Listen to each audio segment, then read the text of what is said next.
Do you remember the last time your kitchen table was truly full? Not just full of plates and silverware, but full of life. The kind of life you can feel before you even sit down. The kind where voices overlap, where someone is always in the middle of a story and someone else is laughing before the story even ends. It wasn't quiet, it wasn't perfect, but somehow it was everything. There was a rhythm to it, the sound of chairs moving, the soft clink of glasses, the familiar voices calling your name from across the table. And in that moment, without anyone saying it out loud, you knew, this is where I belong. Before the phone started lighting up our hands, before dinners became shorter, quieter, and more distracted, there was a time when we didn't just sit together, we were together. Sunday dinner wasn't something you scheduled. It was something you returned to again and again, like a place that always had a seat waiting for you. It was the heart of the home, and somehow, without us even realizing it at the time, it became the heart of our memories. Think back for a moment. You don't have to try too hard, because memories like these, they don't really leave you. Close your eyes if you need to, and just let yourself go back there. Can you still smell it? That slow, comforting scent drifting through the house. A pot roast simmering in the oven for hours, softly filling every corner of the hallway. Or maybe a warm apple pie resting on the counter, its sweetness lingering in the air long before anyone takes the first bite. It wasn't just food, it was a signal, a quiet invitation that said, "Come home." And somehow, everyone did. Remember the small things, not the big holidays, not the perfect moments. The small things. The way the afternoon sunlight stretched across the table, slowly moving, inch by inch, as the day softened into evening. The way that old wooden surface carried marks, tiny scratches, faded stains, little reminders that life had been happening there for years. And the sound, the gentle clinking of plates, the soft tapping of forks, the familiar sound of those good dishes we only brought out when it really mattered. You could hear laughter in between every bite, voices overlapping, stories interrupting stories, someone always saying, "Wait, let me finish this," and never really finish it. At that table, we didn't just share a meal. We shared pieces of ourselves. The teenagers talked about dreams that felt bigger than the world. The little ones told stories that didn't quite make sense, but everyone listened anyway.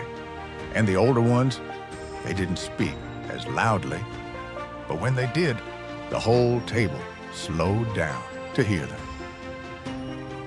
Because somehow, in the middle of all that noise, there was understanding, there was belonging.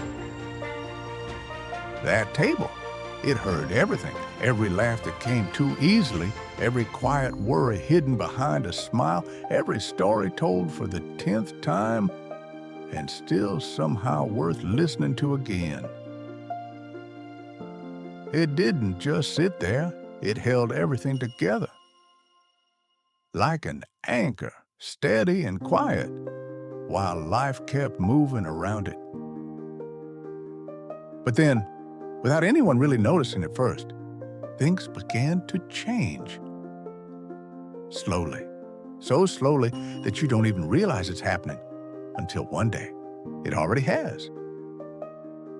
The chairs start to feel a little bigger. The table feels a little longer. The space between people just a little wider than it used to be. Time has a quiet way of doing that, doesn't it? It doesn't ask for permission. It doesn't warn you. It just moves. And takes pieces of your everyday life with it.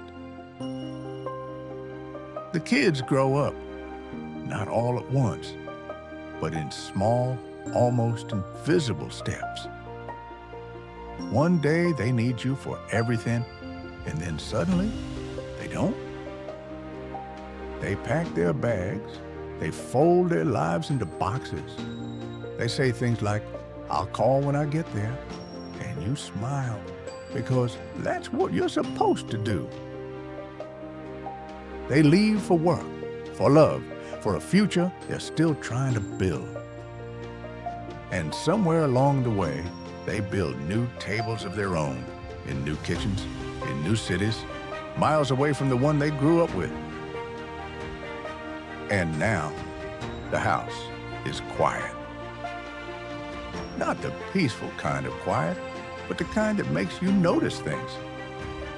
The clock ticking a little louder, the chairs that no longer move, the space at the table that no one quite fills anymore.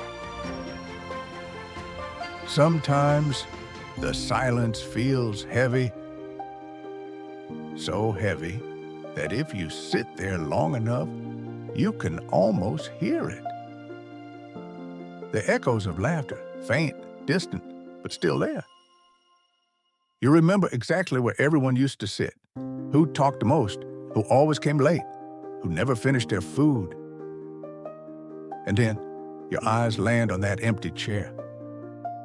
And for a moment, just a quiet, passing moment, it hurts. Not loudly, not in a way anyone else can see. Just enough to remind you how much it all once meant. Oh, but I want to tell you something today. Not something loud, not something complicated, just something I've come to understand in the quiet. That silence you feel now, it isn't just emptiness. It's a collection. A collection of moments that didn't disappear. They just settled. Every laugh that once filled a room, every prayer whispered across the table, every small conversation that didn't seem important at the time, but somehow stayed with you anyway. They are all still there. Not in the way you can see, but in the way you can feel.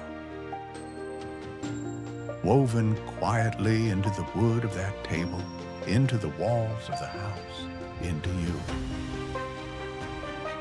And maybe that's what we forget. We think love leaves when a room gets quiet. But it doesn't. It just changes shape. It becomes memory. It becomes warmth. It becomes something you carry with you, even on the days when the house feels a little too still.